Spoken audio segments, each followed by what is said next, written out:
So I'm back with Jay. Jay, I talked to you. I met you and your girlfriend Trinity 3 days ago. Um, in those 3 days, how have you been? Been alright. I mean, when we left, the night that we left you, we had an incident with some people, but that was pretty. It was. We basically just got like completely like just disrespected by some people, and we walked away from it. Like we walked almost to 7-Eleven, but it was. We digress. Where's your girlfriend at right now? She actually went back to Nevada with her cousin. Okay. And why didn't you join them? The car was full, and she deserves to spend some time with her family. I mean, she hasn't seen them in a minute. We kind of got stuck down here, and we weren't really able to communicate with anyone. So I'm leaving tomorrow anyway. So You're gonna go back home? yeah. Who are you gonna stay with over there? I have to figure it out like more of tonight or so, but I'm gonna be staying. I'm gonna go down there and see, my girl should be with her cousin, and then I might go to there, or if so, I might figure something else out with friends wise. But I'm gonna try to get my job back. Okay. Your mom, your brother, lots of people that they say they know you, or people claim that they're your family, right? They claim that they're your brother and your mom. I don't know, right? People claim a lot of stuff online, but they say that you guys didn't come over here for a concert. What was the name of the group again? City Morgue. City Morgue, yes. So those people haven't been here since 2021. They weren't. It was an underground concert. It wasn't like a big public thing. It was literally like they posted on their Instagram, and they were like first like 100 people a show, and we were like ready for a night or two, and that's why we came down here a day early.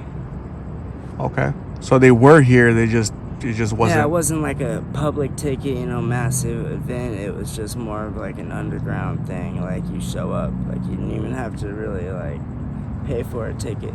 Got You it. just had to go on there and at least do like their little.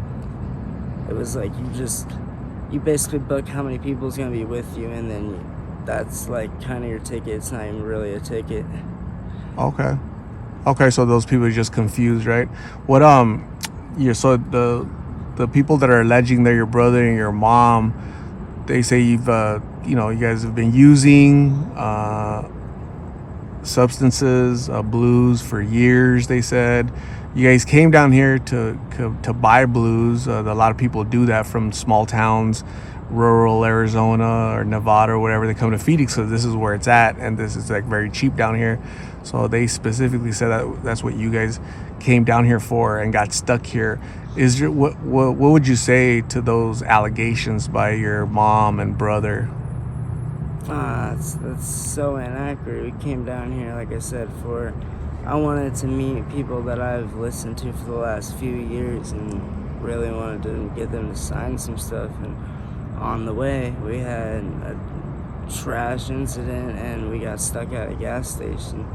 And from when we got stuck there and our friends left us there, I mean, had nothing to do with coming down here to buy blues or anything like that. And like I told you in the last interview, we dabbled with it here and there, but it wasn't worth the withdrawals or anything.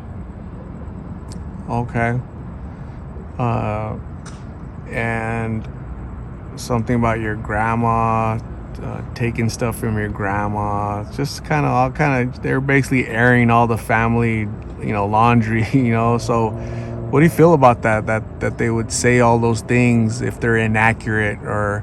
It's definitely inaccurate, especially because some of those like have nothing to do with me at all. Like, don't even sound nowhere near close as like what I've done in the past. Like, obviously I'm not the greatest person, and we've all done things, and we've all done shitty things, obviously, but I don't sit there and like completely just deny false accusations.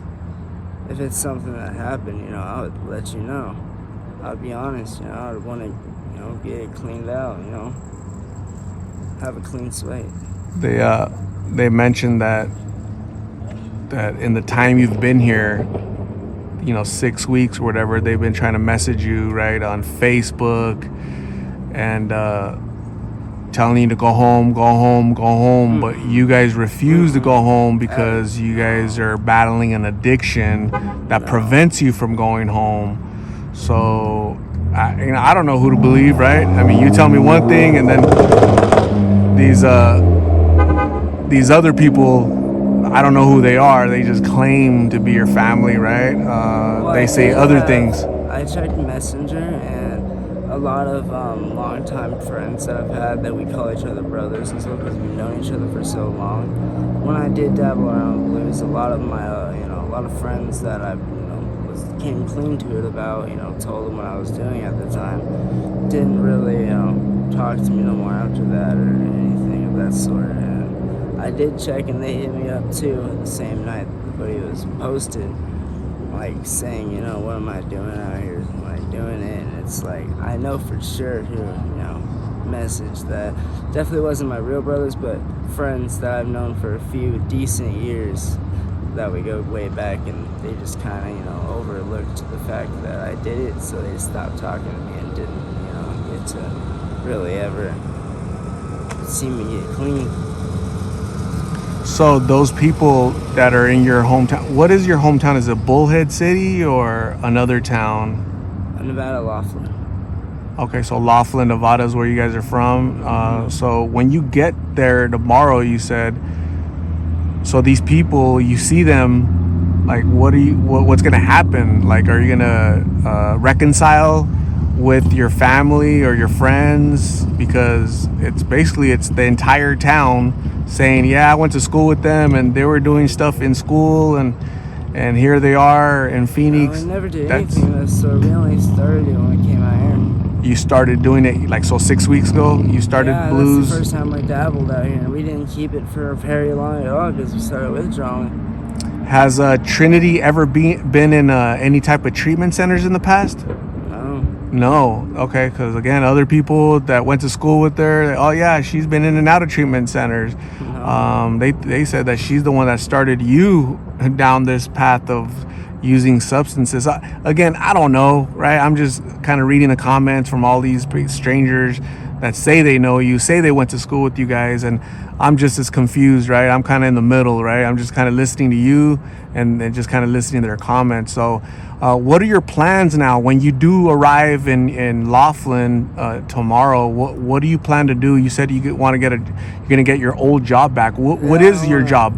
I worked at McDonald's for a good 2 years, and then, like I said, I got stuck out here, and that really, I did McDonald's and then landscaping on the side, and then landscaping wasn't really a main thing, but it was something that paid like the day I worked. I worked all day, and I get paid like almost 150 to 200. And it was decent. It helped a lot, but McDonald's was the main thing that I was working, and that was where I got decent paychecks. And I'm gonna try to get that back. Usually they hire anybody there, so, but it's like it looks like I just didn't show up. So okay, and then you start working, and like, what are your plans after that? Just stay there for a while, or what do you your long-term goals? What do you get an apartment there? Okay. It is a small town. I might want to move eventually, but I need to get back to there and save up. Okay. My girl's family's there and stuff, so it makes her happy. The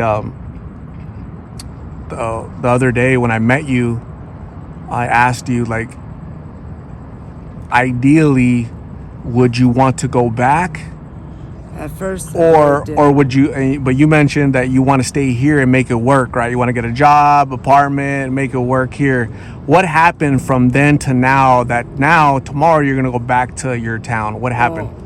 We were expecting her cousin to show up. She kind of showed up, and then she texted us when she got here and was like, "Where are you at?" And I told her she was at the apartment with apartment number because I wasn't there at the time, And she showed up, and then I showed up before they left, and I talked to them and stuff, and she said she needs to go back and speak to her family and such. And I understand that. It'd be wrong for me to be like, no, you can't go see your family. So I feel like it would make her happy if we stayed out there for a bit. Obviously, we can always come back here or even somewhere else, Okay.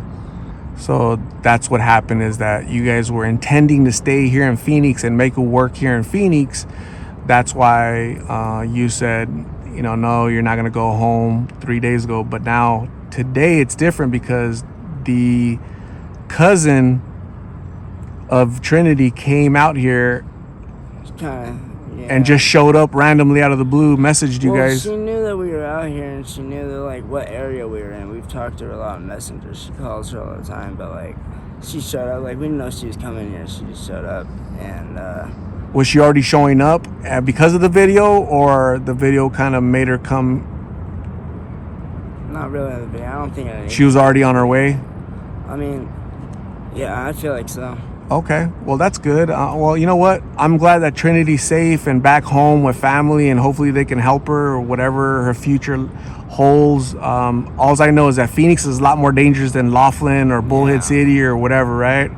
I'm going to say thank you very much, Jay, for talking to me. I hope that life is better for you in Laughlin than it's been here in Phoenix the past 6 weeks, okay? Whatever issues you have with your family and friends in Laughlin, please fix that. And just let me know when you get there, okay? So we know that you're back home and safe, because here, you're just asking for trouble if you stay here, right? It's just bad stuff. Again before I leave. Okay, sounds good. So again, thank you very much. Stay safe. We'll talk soon, okay?